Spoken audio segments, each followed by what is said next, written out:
Assalamualaikum warahmatullahi wabarakatuh. Masih di program Badami Bandung Digital Culture Academy, di mana kita berbagi wawasan dan siap menjadi ekosistem digital bertransformasi di Kota Bandung. Dan pada video kali ini kita akan bahas tentang optimalisasi layanan sistem pemerintah berbasis elektronik. Yuk simak videonya. Pada video kali ini saya akan bagi ke 6 sub ya. Pertama kita ada overview ya dari indeks SPBE, kita akan bahas sedikit tentang arsitektur SPBE, peta rencana, inovasi proses bisnis, siklus pembangunan aplikasi dan terakhir optimalisasi layanan. Nah, untuk overview sendiri kita tahu bahwa pemenuhan kriteria umum level indeks SPBE ini ada 5. Jadi level 1 biasanya kalau kita melakukan optimalisasi layanan itu layanannya satu arah. Biasanya bentuknya informatif ya. Terus yang kedua layanannya dua arah, yang ketiga layanannya transaksional. Jadi Bapak Ibu bisa mengajukan, di approve, ada proses transaksional di sana. Itu masuk di level 3. Masuk ke level 4 itu terintegrasi dan berkolaborasi di mana datanya saling berbagi pakai, dimanfaatkan oleh layanan yang lainnya. Dan terakhir peningkatan kualitas atau optimalisasi layanan. Nah, biasanya di kriteria umum itu kita bisa turunkan juga kriteria umum di level manajemen SPBE ya. Di manajemen sendiri biasanya kita di level satunya harus kita rencanakan dan harus tertuang di dalam peta rencana. Level 2-nya dilaksanakan sebagian, level 3-nya seluruhnya dilaksanakan, dan level 4-nya kita lakukan review, monef secara berkala, dan terakhir hasil reviewnya ditindaklanjuti secara berkelanjutan. Dan itu akan membantu kita mengguidance ya untuk mendapatkan indeks level dari optimalisasi layanan sistem pemerintah berbasis elektronik. Masuk ke arsitektur, seperti yang dibahas di video sebelumnya, di arsitektur sendiri ada 6 komponen, yaitu proses bisnis, layanan, data, aplikasi, infrastruktur, dan keamanan. Di sini ini adalah kerangka besar ya untuk melihat apakah yang kita lakukan sudah sesuai dengan grand design-nya dari arsitektur SPB atau belum. Nah, ini biasanya kita masukkan ke dalam non digitalnya di proses bisnis, layanan dan data, dan digitalisasinya di aplikasi, infrastruktur dan keamanan. Nah, ini akan nyambung nanti ke peta rencana atau arah dan langkah yang kita siapkan selama 5 tahun ke depan. Nah, di Kota Bandung sendiri ini kita tertuang di 2024 sampai 2028 ya. Kita punya nih kondisi existing portal terpadu layanan ya. Kita punya Bandung Sadayana. Di layanan publik juga ada MPP digital ya, semua layanan disatukan di sana. Nah, kita juga gabungkan memudahkan akses masyarakat melalui single sign on Bandung Sadayana, di mana tidak semua aplikasi kita cukup satu akun saja ya. Jadi masuk ke berbagai layanan kayak seperti ke Salaman, punya Disdukcapil, Hayu, Gampil punya PTSP, Bima, itu kita cukup dengan single sign on saja. Jadi masyarakat mudah, tidak perlu daftar di berbagai layanan dengan akun yang berbeda gitu. Jadi itu juga meningkatkan keamanan karena tidak ada password kita yang tersebar di banyak layanan.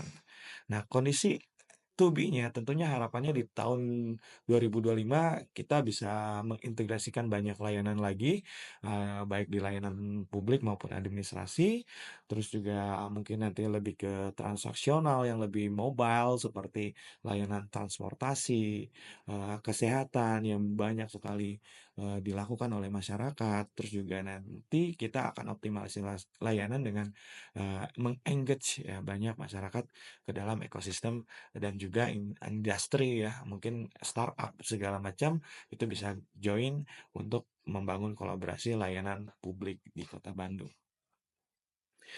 Untuk inovasi proses bisnis sebelumnya kita bahas ya terkait dengan rekayasa, bagaimana kita melakukan rekayasa. Nah, di sini kita bakal lihat hasilnya. Hasilnya tentu kita punya before after. Eh, Inovasi proses bisnis ini existing-nya, as is-nya dulu mungkin 50% tercover layanannya. Nah, sekarang harus bisa meningkat menjadi 90%. Tahapannya yang dulu lama atau banyak ya, maksudnya tahapannya banyak, misalnya dari 6 tahap menjadi 3 tahap. Lama prosesnya yang dulunya 10 hari menjadi 3 hari. Nah, ini yang kita harapkan dari inovasi proses bisnis.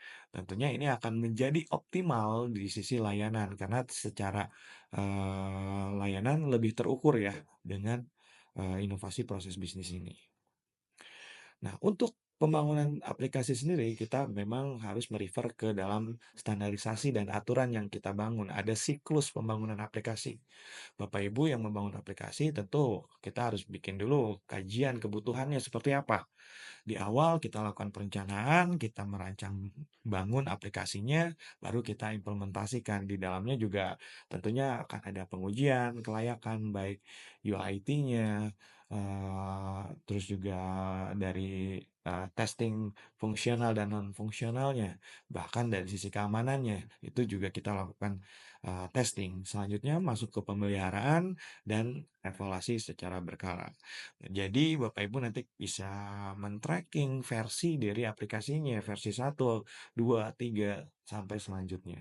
Sesuai dengan roadmap yang tertuang di dalam peta rencana. Nah, untuk optimalisasi layanan, domain layanan ini tentunya tadi tidak hanya sebatas, digitalisasi ya, kita perlu mereview terlebih dahulu layanan yang kita lakukan. Biasanya, kita lihat, kesesuaian dengan peta rencana dan arsitektur yang ada. Apa yang sudah kita rencanakan sudah dilakukan atau belum? Nah, ini biasanya nanti kita bandingkan nih, apa yang jadi target dengan realisasinya. Tentu nanti pasti ada kendala dan harus ada rencana aksi untuk solusinya. Nanti kita juga lihat reverse standarisasinya seperti apa, siklus pembangunannya seperti apa, apakah siklusnya terus berlanjut, ada yang belum dilakukan atau sudah semua dilakukan, itu kita lihat, kita review lagi. Nah, dia biasanya untuk optimal kita biasanya harus punya layanan helpdesk.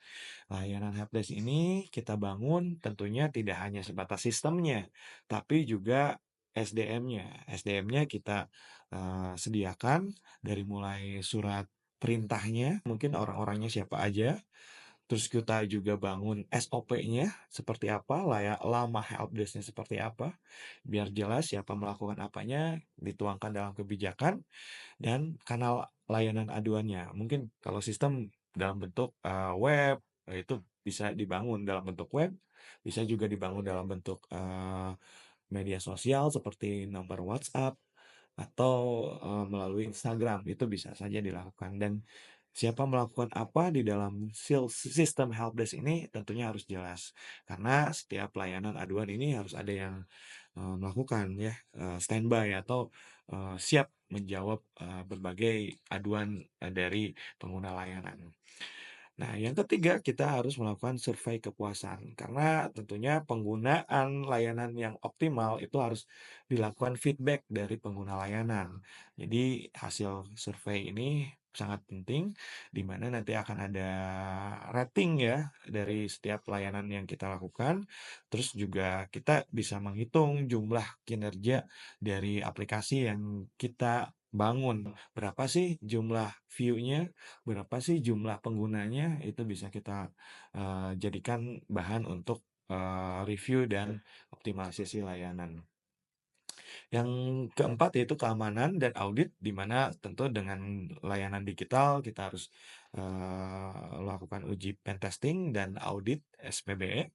Dan terakhir, karena masyarakat nggak mau banyak lagi download aplikasi, nggak mau lagi banyak pusing dengan banyak aplikasi, layanan ini harus terintegrasi dalam satu portal layanan sehingga memudahkan. Dan harapannya tadi kita pasang single sign on untuk memudahkan sehingga jangan banyak akun untuk berbagai layanan, itu cukup satu akun dan satu password yang memang disimpan tidak di layanan-layanan pemerintah. Misalnya dengan email dari Bapak Ibu saja sudah cukup sebagai layanan SSO-nya. Dan di kami di layanan publik di pemerintahan tidak menyimpan password Bapak Ibu, itu lebih aman. Nah, tentunya selanjutnya kita bisa melakukan, laporan dengan adanya statistik. Berikut ini adalah contoh-contoh statistik, dari jumlah pengguna dan jumlah transaksi layanan. Ini bisa termonitor per tahun, ini sebagai optimalisasi bukti ya, bukti optimalisasi layanan yang kita lakukan. Dari sisi keamanan kita bisa checklist apa saja yang sudah kita lakukan. Ini ada form, tabelnya, bisa Bapak Ibu coba apakah sudah dilakukan atau belum, tinggal dilakukan checklist. Nanti ini jadi review ya untuk Bapak Ibu ke depannya yang belum harus dilakukan. Nah, ini contoh-contoh, ini SP timnya, siapa melakukan apa, sebagai apa, tentu harus kita siapkan SDM-nya.